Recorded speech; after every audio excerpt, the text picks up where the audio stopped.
Some of you might have noticed my Thanksgiving cactus in bloom. It's here on the baptistry. A lot of people mistake these for Christmas cacti, but the simple difference is that Thanksgiving cactuses bloom now and Christmas in about a month. I pretty much neglect this plant all year, and then, much to my amazement and delight, it blooms right about Thanksgiving, whether I'm ready or not. I've had a Thanksgiving cactus for about 40 years. I got my first one when I received this pot as a gift. It's a long story, but this was not the first time that a temple I had built collapsed. My first parish assignment was pretty much a disaster. The pastor and I lived in different worlds. I lasted there 10 months, about 9 months and 27 days too long. And at my farewell reception, a parishioner gave me this pot. At first, I didn't realize that she had made this pot, but then when I saw the Roman collar, I knew it was meant to be the pastor. I put a Thanksgiving cactus in the pot, I think because it looked like hair sticking out, and then the next year it bloomed. So the plant reminded me to give thanks, even though I could see no reason to be thankful. Our own local saint, Solanus Casey, insisted that we too thank God ahead of time. I think this is the place that Luke is inviting us to stand. As we come to the close of Luke's gospel, we find a parallel here in the final chapters with something Luke is doing in the first 2 chapters of his gospel. In those chapters, Luke is counting the days. You remember, in the 6th month, or on the 8th day. We find a similar count in the book of Daniel. The angel Gabriel announces to Daniel that the temple will be restored after 70 weeks of years, that is, after 490 years. Well, if we count the days from Gabriel's annunciation to Zechariah at the beginning of the gospel, until the child Jesus is presented in the temple after his birth, the number of days is exactly 490. So at the end of the gospel, again in the temple, teaching every day, our own eyes have seen God's salvation, and the end of the age has begun. Jesus' coming death and resurrection are the final days of history. The disciples want to know when the temple is going to collapse, but for Jesus, it's not a question of when. Every temple we construct falls down. Think of gravity. Nothing we build lasts forever. But rather, Jesus is teaching us how to stand in the midst of collapse, to stand firm in the faith that no storm can shake. Do not be terrified, he tells us, because fear shuts us down. Instead, Jesus invites us to see this as a gift. When they bring you before kings and governors, this will give you an opportunity to testify. Let's contemplate this in the light of the gospel. Each day is the last. Each time is the end time. Each human being faces the end of the world in the span of a life, whether it reach 8 minutes or 80 years. The world, its opportunities and losses, passes away for us each night. Every sunset announces a closing of a day that will never come again. Each human death is the curtain on an unrepeatable drama which, without God, amounts to a tragedy. Every generation, in some way, is the last, the termination. And each generation, like each death and every day, witnesses the signs of the end times. In these times, Jesus reminds us, You will be hated by all because of my name.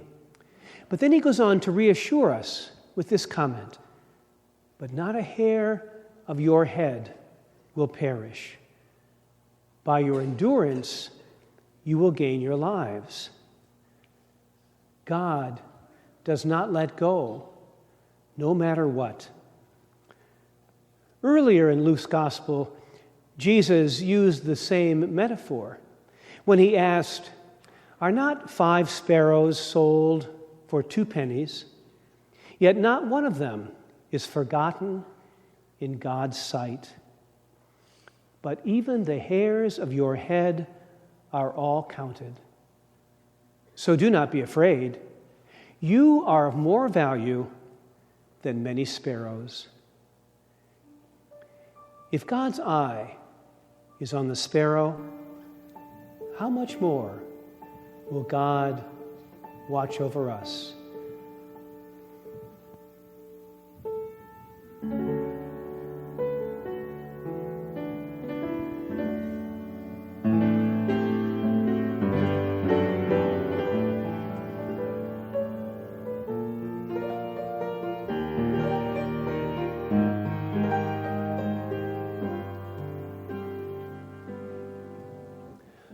Why should I feel discouraged?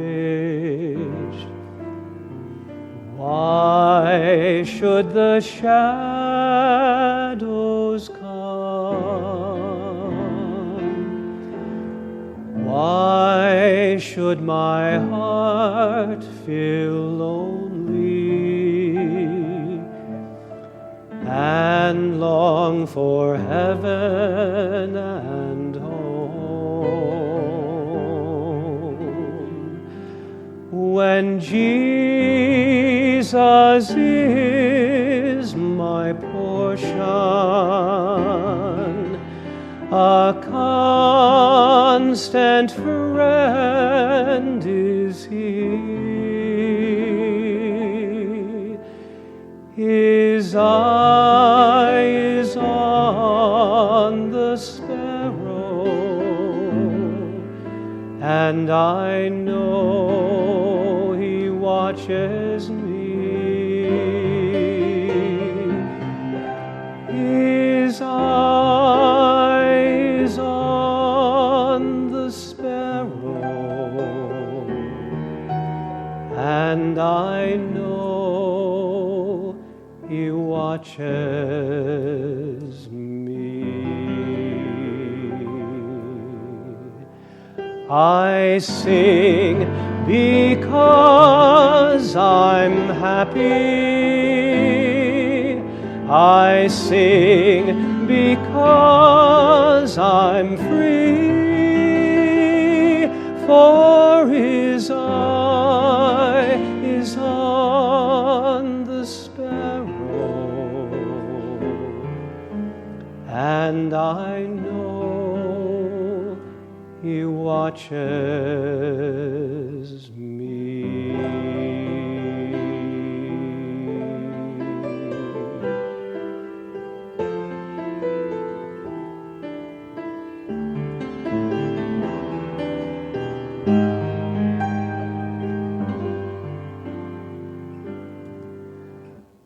Whenever I am tempted, whenever clouds arise,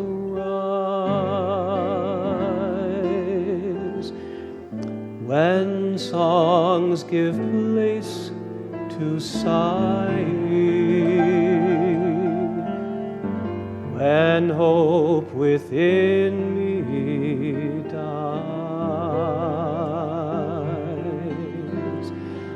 I draw the closer to Him. From care He sets me free. His eye is on the sparrow, and I know He watches me. His eye is on the sparrow, and I know He watches me. I sing because I'm happy. I sing because I'm free, for His eye is on the sparrow, and I know He watches